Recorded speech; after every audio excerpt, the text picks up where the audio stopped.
ఓం శ్రీమాత్రే నమః. శ్రీ శివాయ గురవే నమః.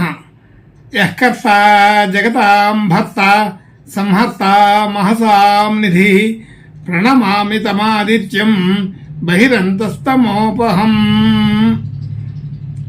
వీక్షకులు నమస్కారం. నేను మీ దేవులపల్లి రామకృష్ణ శాస్త్రి, ఆర్కే మాతృశ్రీ తెలుగు జ్యోతిషపరమైన యూట్యూబ్ ఛానల్.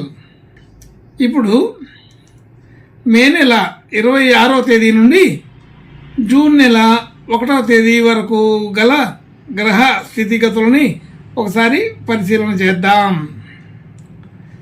వృషభ రాశిలో రవి, గురు, శుక్ర గ్రహాలు, కన్యా రాశిలో కేతుగ్రహం, ధనస్సు రాశిలో చంద్రగ్రహం, కుంభరాశిలో శనిగ్రహం, అలాగే మీనరాశిలో కుజ రాహుగ్రహాలు సంచరిస్తున్నాయి. ఇటువంటి గ్రహ సంచారాన్ని అనుసరించి ఈ వారం రాశులకి వార ఫలాలు తెలుసుకుందాం. ఓం శ్రీమాత్రే నమః. ఇప్పుడు వృశ్చిక రాశి వారి గురించి తెలుసుకుందాం. వృశ్చిక రాశి వారికి రాశి నుంచి 2వ స్థానంలో చంద్రగ్రహం, 4వ స్థానంలో శనిగ్రహం, 5వ స్థానంలో కుజ రాహుగ్రహాలు, 6వ స్థానంలో బుధగ్రహం, 7వ స్థానంలో రవి, గురు, శుక్రగ్రహాలు, అలాగే 11వ స్థానంలో కేతుగ్రహం సంచరిస్తున్నాయి. ఇటువంటి గ్రహ సంచారాన్ని అనుసరించి ఈ వారం ఈ వృశ్చిక రాశి వారికి కొంత శుభాధిక్యత కలిగిన మిశ్రమ ఫలితాలే తెలుస్తోంది.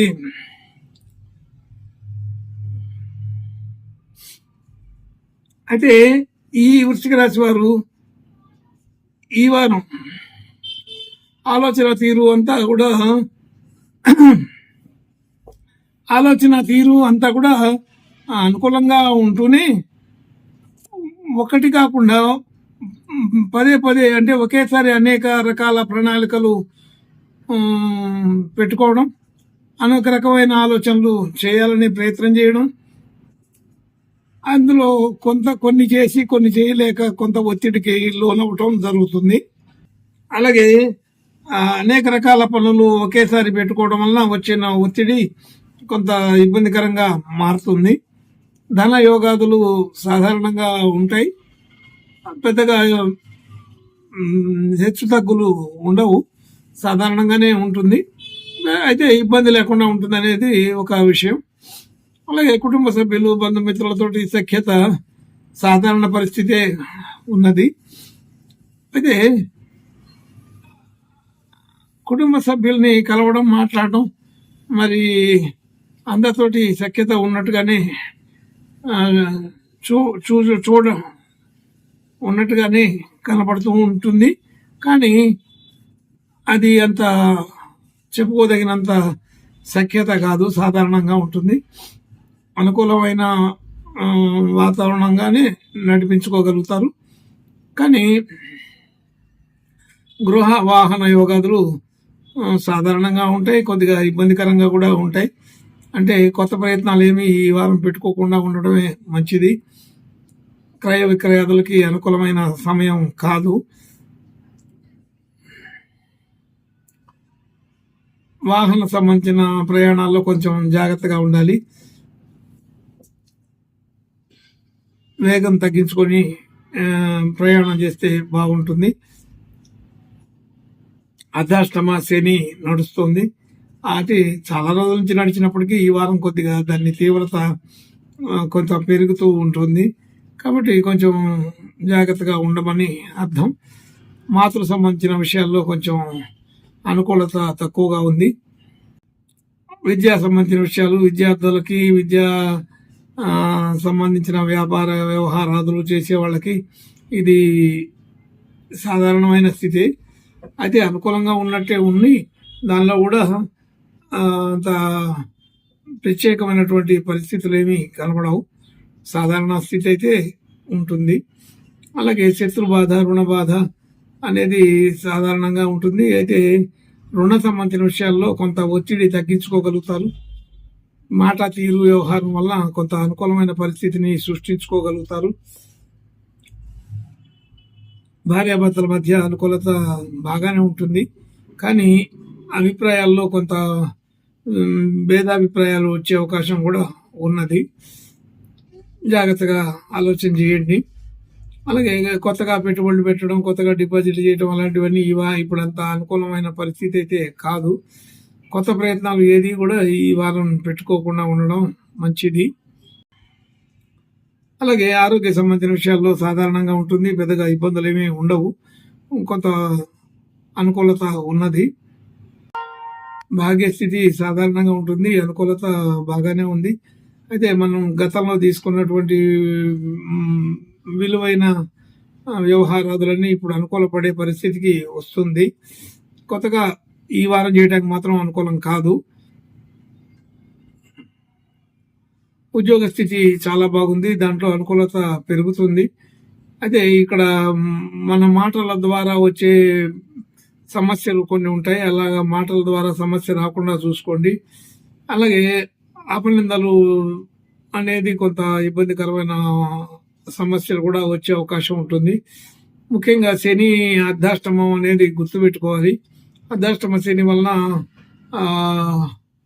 కొంతమందికి ఈ ఇబ్బంది కలిగే అవకాశం ఉంటుంది. కాబట్టి జాగ్రత్తగా ఉండమని చెప్పబడుతుంది. ముఖ్యంగా అర్ధాష్టమ శనిలో ఉద్యోగ సంబంధించిన విషయాల మీదనే ఎక్కువ ప్రభావం చూపించే అవకాశం ఉంటుంది. కాబట్టి వృత్తి, ఉద్యోగ, వ్యాపారాది విషయాలలో మంచి నమ్మకం, క్వాలిటీ అనేది అతి ముఖ్యంగా ఉండాలి. అలా ఉన్నప్పుడు ఇబ్బందికరంగా ఉండదు. అనుకూలమైన పరిస్థితిని సృష్టించుకోవటం జరుగుతుంది. అలాగే మనం చేసిన పనులకు గుర్తింపు, గౌరవం కలగడానికి కూడా కొంత అవకాశం ఉంది.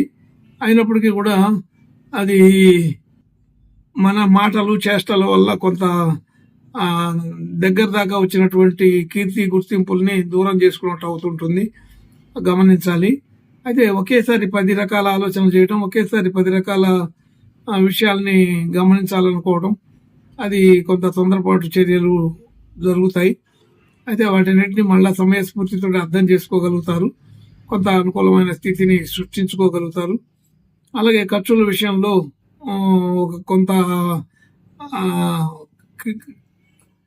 క్లియరెన్స్ ఉంటుంది. కొంత ఆలోచన తీరు కరెక్ట్గా ఉంటుంది. దాని ప్రకారమే చేయగలుగుతారు. ఇంకా రకరకాల వ్యామోహాలు, వ్యవహారాదులు జరిగినా వాటన్నిటిని తట్టుకొని సరైన పద్ధతిలోనే ఖర్చులు నడిపించుకోగలుగుతారు. అయితే పెద్దగా ఇబ్బంది అయినటువంటి వారం కాదు. కానీ తొందరపాటు చర్యలు, వాగ్దోషాలు కొన్ని ఉంటున్నాయి. ఇవన్నీ కూడా ఈ వారం జాగ్రత్తగా చూసుకొని ముందుకు వెళితే అన్ని రకాల పనులలో మనం అభివృద్ధిని చూడగలుగుతాము. కాబట్టి ఈ వారం కూలంకషంగా చెప్పాలంటే సాధారణమైన పరిస్థితి ఉంది. వాహనాల విషయంలో జాగ్రత్తగా ఉండాలి. మాట తీరు, వ్యవహారం, అలాగే చేసే పని దగ్గర ఇలాంటివన్నీ కూడా కొంచెం అప్రమత్తంగా ఉండకపోతే అపనిందలు పడవలసిన పరిస్థితి వస్తుందని చెప్పబడుతోంది. ఇంకా మంచి శుభ లక్షణాలు కలగడం కోసం ఈ వృశ్చిక రాశి వారు ఈ వారం ఆంజనేయ స్వామి ప్రార్థన, నమస్కారాలు చేసుకుంటే ఇంకా బాగా ఉంటుందని తెలుస్తోంది. శుభం భూయాత్. ఓం శ్రీమాత్రే నమః.